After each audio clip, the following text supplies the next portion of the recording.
Mesdames et messieurs, bonsoir et bienvenue sur Médien TV, troisième sommet mondial sur la propriété intellectuelle et l'accès aux médicaments. C'est le sujet de l'invité de la rédaction ce soir. Pendant 3 jours, il est question de discuter de propriété intellectuelle, d'innovation, de financement et de santé publique. L'objectif est de mettre des recommandations concrètes pour réformer les règles du commerce international et replacer la santé publique au centre des priorités politiques. Ce sommet se tient 30 ans après l'accord sur les aspects de droit de propriété intellectuelle de l'Organisation mondiale du commerce. Abdelmajid Belaïch, vous êtes notre invité ce soir. On va parler justement d'accès aux médicaments, de brevets et de financement. Vous êtes expert des marchés pharmaceutiques. Vous êtes avec nous depuis Marrakech. Bonsoir et merci d'être notre invité. Bonsoir et merci pour l'invitation. En ce deuxième jour donc, de ce sommet, 30 ans après les accords sur les aspects des droits de propriété intellectuelle de l'Organisation mondiale du commerce, quel bilan concernant justement ces accords et puis quel impact sur l'accès des médicaments aux pays justement revenus faibles ou intermédiaires? Oui. Effectivement, 30 ans après les accords de Gaïd, les accords de Marrakech et la création de l'Organisation mondiale du commerce, aujourd'hui se tient le troisième sommet sur la propriété intellectuelle concernant les médicaments en relation avec l'accès à ces médicaments. Et donc, les problématiques, quelles sont les problématiques? Quelles sont les difficultés et les entraves à l'accès pour les patients et pour les systèmes de santé à des médicaments qui deviennent de plus en plus coûteux? Alors, bien sûr, il y a la participation de plus d'une centaine d'experts en santé publique, de juristes, de décideurs politiques, de chercheurs, d'activistes, de représentants d'organisations internationales. Et donc, c'est les yeux du monde sont tous braqués aujourd'hui sur la ville de Marrakech, qui est aujourd'hui le centre de la problématique de l'accès aux médicaments et en relation avec les brevets sur les médicaments et la propriété intellectuelle sur les médicaments. Alors, 30 ans après ces accords, on le disait, quels sont les objectifs de ce troisième sommet mondial? Alors, premièrement, il s'agit de faire le point parce que énormément de choses se sont passées dans le monde. On a vu ce qui s'est passé pendant la période du Covid, où il y a même la restriction d'accès aux vaccins par les Européens pour les pays en voie de développement. Et énormément de choses qui se passent et de tendances mondiales inquiétantes en ce sens que les nouveaux médicaments qui arrivent pour les maladies lourdes et les maladies coûteuses arrivent à des prix de plus en plus élevés, insupportables pour les systèmes de santé et pour les patients. Et donc il s'agit, c'est un lieu aujourd'hui d'échange avec toutes les présentations qui vont être faites. Il s'agit de croiser les expériences de plusieurs pays et de faire le point et de tirer un certain nombre d'enseignements et de faire des recommandations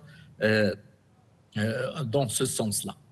Faire le point, tirer des enseignements des actions passées. La question des brevets est aujourd'hui centrale dans ce débat concernant l'accès aux médicaments. Justement, comment concilier entre protection de la propriété intellectuelle, mais aussi cet impératif de rendre les médicaments accessibles à toutes les personnes qui en ont besoin, parce que c'est un droit universel et humain.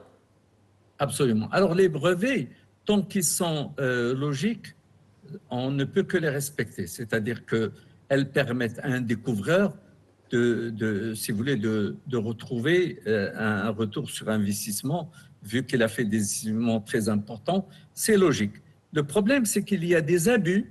Il y a de plus en plus de brevets abusifs qui tentent à prolonger la durée de protection au-delà des durées normales et de ce fait d'empêcher les patients des pays, et notamment des pays du tiers-monde, à accéder à ces médicaments, et ce qui pose de plus en plus de problèmes. D'un autre côté, on ne peut que déplorer le fait que certains pays, et le nôtre en fait partie, n'utilisent pas des flexibilités qui existent dans les accords de l'ADPIC, de l'Organisation mondiale du commerce, flexibilité qui permet justement de régler le problème quand on est face à un brevet qui vous empêche d'aller vers. Alors, bien sûr, il y a les licences obligatoires et la nouveauté, c'est que dans le projet proposé par le ministère de la Santé pour le futur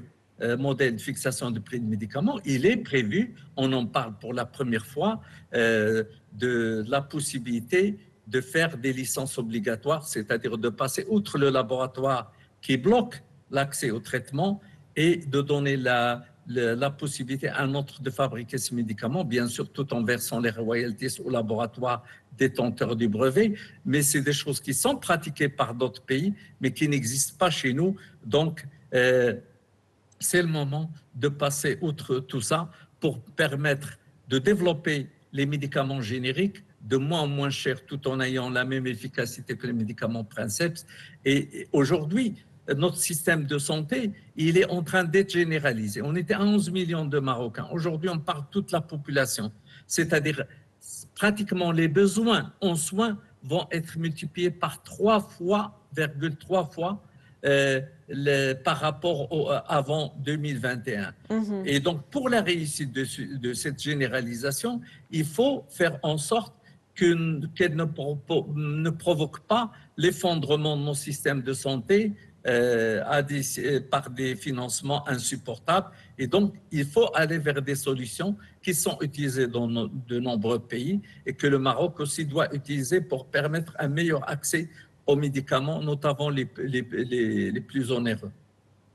Aller vers une production locale, la production de génériques, comme vous le citez si bien. Maintenant, Monsieur Belriche, si on devait soulever des questions importantes justement par rapport à cette problématique, quelles sont les questions qui se posent et qu'on doit débattre à l'heure actuelle pendant ce sommet, justement? Alors, le croisement des expériences entre pays va montrer en fait différents modèles, différentes approches. Et en ce qui me concerne, dans ma présentation, j'ai posé un certain nombre de questions telles que est-ce que le Maroc vraiment va changer de paradigme et d'approche? Est-ce qu'il va pouvoir enfin remettre en cause ces accords qu'il avait signés, les accords de libre-échange et un certain nombre de choses qu'il avait signées et qui hypothèquent l'avenir de la santé des citoyens au Maroc? Est-ce qu'il peut réellement? Il y a eu des annonces qui ont été faites, bien sûr, par le ministère de la Santé.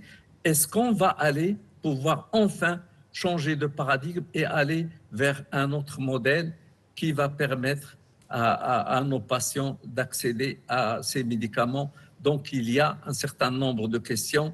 Il y a la problématique des prix pour les médicaments les plus coûteux.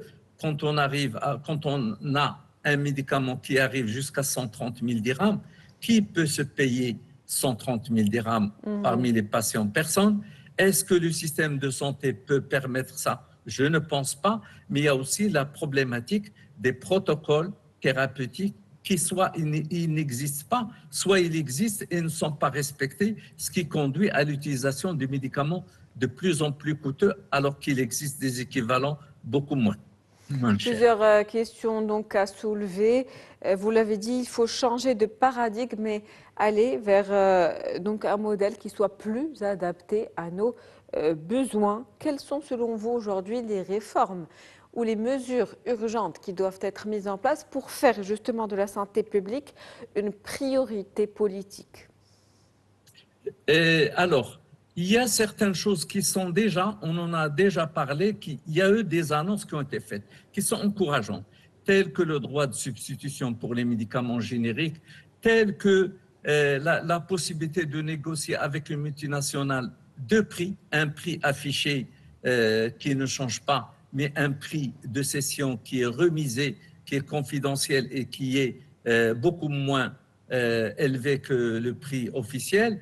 La possibilité, en cas d'échec de négociation, d'aller vers les licences obligatoires, tout ça, ça a été annoncé par le ministère de la Santé. Donc, je pense qu'il y a une prise de conscience que si on ne change pas le modèle actuel de fixation de prix de médicaments et de l'approche concernant les brevets et donc d'utilisation des flexibilités, on ira droit dans le mur parce que le projet royal de la généralisation de l'assurance maladie à tous les Marocains, ça sera bien sûr quelque chose qui est très important pour les Marocains, mais qui est très coûteux, qui nécessite un financement important. Il faut à tout prix assurer les équilibres des caisses de l'assurance maladie.